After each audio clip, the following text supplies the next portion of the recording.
ಕಡು ಬಡತನದಲ್ಲೇ ಓದಿ ರಾಜ್ಯಕ್ಕೆ 5ನೇ ಸ್ಥಾನವನ್ನ ಪಡೆದಂತಹ ವಿದ್ಯಾರ್ಥಿನಿಯ ಕಥೆ ಇದು. ಕಲಾ ವಿಭಾಗದಲ್ಲಿ ಹುಬ್ಬಳ್ಳಿಯ ನಾಗಬೇಣಿಗೆ 5ನೇ ರ್ಯಾಂಕ್ ಬಂದಿದೆ. ತಂದೆ ಅಂಗವಿಕಲ.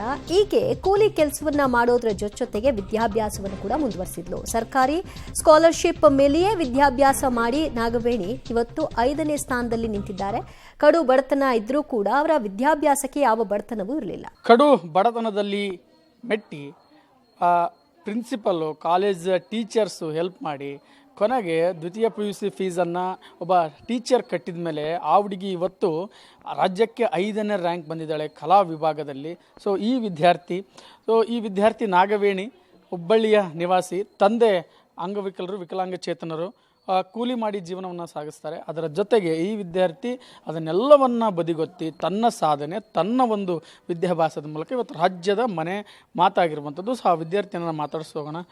ನಿನ್ನೆಲ್ಲ ಬಡತನ ಇರ್ಬೋದು, ನಿಮ್ಮ ತಂದೆಯವರ ಪರಿಸ್ಥಿತಿ ಇರ್ಬೋದು, ಎಲ್ಲವನ್ನು ಬದಿಗೊಟ್ಟು ಇವತ್ತು ರಾಜ್ಯಕ್ಕೆ 5ನೇ ರ್ಯಾಂಕ್ ಬಂದಿದೆ. ಹೇಗೆ ಅನ್ನಿಸ್ತಾ ಇದೆ ಸರ್? ಭಾಳ ಖುಷಿ ಆಗ್ತಾ ಇದೆ ಸರ್. ನಾನು ಕರ್ನಾಟಕ ರಾಜ್ಯಕ್ಕೆ, ನಮ್ಮ ಹುಬ್ಬಳ್ಳಿಗೆ 5ನೇ ರ್ಯಾಂಕ್ ಬಂದಿದ್ದೀನಿ. ನಮ್ಮ ಹುಬ್ಬಳ್ಳಿ ಹೆಸರು ಸಹ ಒಂದು ಮಟ್ಟಕ್ಕೆ ನಾನು ತಂದಿದ್ದೀನಿ. ನನಗೆ ಭಾಳ ಖುಷಿ ಆಗ್ತಿದೆ. ನಮ್ಮ ತಂದೆ ತಾಯಿಯವರಿಗೂ ಸಹ ಭಾಳ ಖುಷಿ ಆಗ್ತಾ ಇದೆ.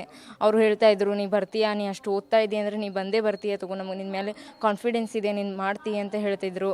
ಮತ್ತು ಅವ್ರು ನನಗೆ ಭಾಳ ಸಪೋರ್ಟ್ ಮಾಡ್ತಿದ್ರು. ಮನೆಯಲ್ಲಿ ಜಾಸ್ತಿ ಕೆಲಸ ಮಾಡಲಿಕ್ಕೆ ಕೊಡ್ತಿರ್ಲಿಲ್ಲ ನಂಗೆ. ಇಲ್ಲ, ನೀ ಓದಮ್ಮ, ಎಕ್ಸಾಮ್ ಇದಾವೆ, ಓದು, ಇನ್ನೊಂದು 2 ವರ್ಷ ಅಲ್ಲ, ಕಷ್ಟಪಡು ಅಂತ ಹೇಳ್ತಿದ್ರು ಅವ್ರು ನನಗೆ.